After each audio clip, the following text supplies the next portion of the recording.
Hey folks, gonna do something a little bit different today. I'm getting a lot of questions about what's going on with the snakehead bite. Is snakehead season over? What's it gonna be like? What do I use? So for the beginning of this video, I'm gonna dedicate that to explaining where we're at right now and where I think the snakehead season is gonna go and what to use, a few other tips and tricks. And then we'll get into, at the end of this video, some actual new video of me snakehead fishing recently. It was about one weekend ago, I think. On the eastern shore, I was doing some tournament pre-fishing. And on that note, if you haven't already registered for the Amped Up tournament, that is going on this Saturday and registration closes tomorrow at noon. So I'll leave a link in the description in case you want to register for it. But for right now, let's get to what I think is happening for the snakehead season and where I think it's going to go, as well as my tips for how you can best fish it. So I'm going to get a lot of questions lately about the snakehead bite. What's going on with it? Is it over for the season? If not, when's the season for snakehead really going to close? The short answer is that it really depends on the weather, but I'm going to try to give you a ballpark estimate. Now last year, I caught snakehead all the way through mid-December, but last year was a much warmer fall and winter than this fall and winter looks like it's going to be. What does that mean? It means the snakehead season, the snakehead bite, is probably going to cut off earlier this year, unless something changes with the forecast. If it suddenly gets a lot warmer out there, all this goes out the window and we'll be catching it through December again. But let me break it down for you as to what I think is happening and what's going to happen. Right now, from what I've seen, the bite has slowed almost everywhere. Now, have I seen some guys have good days? Yes. Have I seen some guys catch some really nice fish? Yes. Does it mean you can't catch snakehead? No, it's not what I'm saying. What I'm saying is, based on my trips out and based on what I've got from reports from other guys who I know are really good snakehead fishermen, the bite has slowed down. That covers Maryland, Virginia, Delaware, Jersey. Generally speaking, the bite has slowed down, and that's to be expected when the water temps start cooling as quickly as they have. Snakehead don't like these cooler temperatures. Now, another question I get is, do snakehead have a fall bite similar to other species where they go into kind of a frenzy for building up those reserves to make it through the winter? Kind of, but certainly nothing on the same level as like Rocktober or striped bass fishing or something like that. I've caught good fish in the weather. I'm not saying you can't. I've had good days in the fall weather. I'm not saying you can't. What I'm saying is that the bite seems to be slowing down, and if that's the case, if the cooling trend continues, here's what I think will happen based on what I've experienced in the past. The first thing to go is going to be the topwater bite, which sucks. I know it's probably the most fun way to catch a snakehead, but as the water cools, the first thing to stop is going to be the topwater bite. I don't think we're there yet. I think we have another good, at least 1 or 2 weekends where you'll be able to pull some snakehead on topwater. Could even be another month. Could be, but if it cools off like it's going to based on the forecast, I think it's going to slow down and slowly die for the topwater bite. So the next thing you're going to want to throw are going to be your spinner baits, your chatter baits, your inline spinners, and your swim baits. And where you can, you're going to want to slow down those presentations. Now, I expect that subsurface bite that I just described, those kind of lure classes I just described, I expect that to last probably through mid-October based on what I've seen so far. But once we get towards the end of October and November, I think it's going to largely become a live bait game. That's when you're going to need your big minnows, your small bluegill, small white perch, things like that. And if it keeps cooling like it is, then I would say you're probably going to have productive days live bait fishing through mid-November, end of November. That's just my guess. That's the best I can give you, not knowing what temperatures we're going to have between now and then. But that's the progression, or perhaps more appropriately, regression. Topwater declines, subsurface becomes better, and then live bait becomes best as the water gets really cold. Once the water temperatures get down to the 40s, I haven't caught much. Now, I know someone's gonna be like, but I've caught them in the winter. You can catch them in the winter. I got it. I get it. Yes, me too. During the winter time, if you can string together like a warm spell, like 2, 3, 4 days, on that 3rd or 4th day in the afternoon, a lot of times you can pull a couple snakehead. I've never had a fire day in the winter, but if I really want to put in the time and shiver out there on the water and catch some snakehead, if you have a warm spell, you can do it. But again, it's pretty much a live bait game at that point, just because the water's so cold. So I hope that answers some questions about what you can expect when it comes to snakehead fishing as we continue to have this cooler weather through the fall and winter. My shortest form of advice is that if you want to get out there and do some snakehead fishing, do it, and do it now. Because if it keeps cooling off like it is, the lure bite that you really like, the top water, that's going away. So, sorry to be the bearer of bad news, but it's coming. You know, we all know it's coming. That's how it works. It's just cooler weather doesn't work out really well for snakehead. If you want to learn more about their actual biology, what the science has shown they generally do, like they'll enter a state of torpor, which is kind of like quasi-hibernation, you can check out my Northern Snakehead Truth series.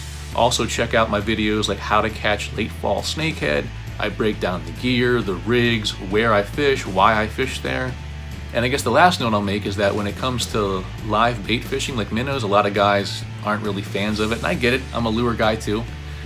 But one thing that's fun about fishing live minnows, unless you see the curtain of bubbles come up from beneath the float that indicates it's a snakehead, like if you just turn around and your float's gone, A, it's exciting already. B, could be a snakehead, could be a pickerel, could be a catfish, could be a crappie, could be a bass, could be a striper. You don't really know what it is. And I like that about floating minnow fishing, man. That's fun for me. I love that mystery until you set the hook and you start feeling things. You can kind of, you know. But anyway, for today's video, this is some tournament pre-fishing that I did on Maryland's Eastern Shore. But it's a rather short video because, like I said, the bite had really slowed down. I was out there with 3 or 4 other guys. I think the most that any of us caught was probably 2, at most maybe 3 or 4 snakehead. And these are guys who know what they're doing. And I walked away with 1 snakehead and 1 bass. Those are the 2 hits I got all day. Get out there on the water, folks. Get out there, chase snakehead while you can, because the cold days of winter are fast approaching, you know. Winter is coming. Winter is coming. Any questions or comments, let me know, folks. I'm going to try to do another live session on next Friday evening. Not this Friday, next Friday evening. So keep an eye out for that announcement as well. Hope you enjoy. Please like, share, and subscribe, and have a good one. All right, folks, in the event we actually catch something today, I want to get this intro in. So, out here with Snakehead Outlaws, we got Butch. I got you in the video? I think I do. All right. Brother DJ over here. Maybe I got you there. Ronnie, thanks again, brother, for helping us out here. And we got Pat over here now. We got something close. I won't call it bluebird skies, but it ain't far off, and it's high wind and a cold front. Unless you really want to go fishing, these are the kind of conditions I would tell you to just stay home and take care of whatever you got to do there, man, because it's going to be a little rough out here. But, you know, if we crack a code out here, you're going to get some great intel on how to handle these conditions. So let's launch and get to it. These swallows are putting in work, man. Cutting down on that mosquito population for us. I appreciate that.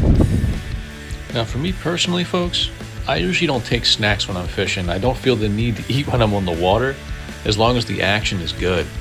But this time of year, in the conditions we had, I knew it was going to be tough fishing. So today, I brought snacks to keep my morale level up, man, and I'm really glad that I did.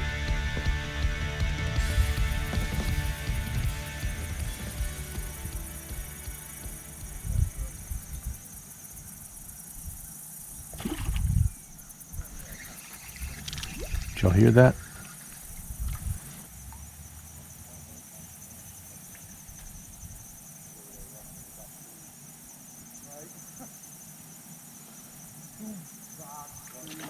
There he is.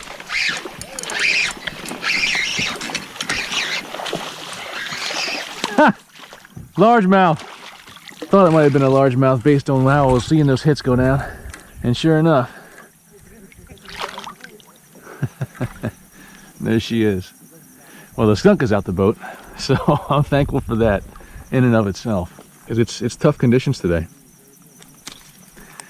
There's wind blowing, bluebird skies. I think most of us have caught at least 1 fish by now. That's a beautiful fish. Beautiful tannic water bass. Look at the back on her too. Healthy fish. You little beaut. Oh, I love the smell of bass. Oh, I love the smell of bass. Thanks, buddy. Yeah, that fish came up a point, up in structure. I've seen her, and I assume that was her. I've seen her popping, I think, bait fish up in here. I just work this topwater mouse extremely slowly. Extremely slowly. These fishes aren't, well, you know, we had a cold front blow in, we got high wind, so really got to work them.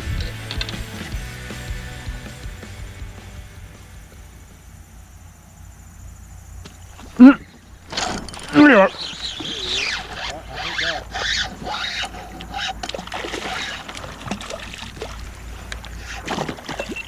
There you are. I almost got snake skunked. Not quite. Been working this topwater mouse slowly. And I do mean slowly. There we are. There she is. She's long, not real thick, but long. Close to 20, probably just under. But hey, I'm not snake skunked anymore. There you go.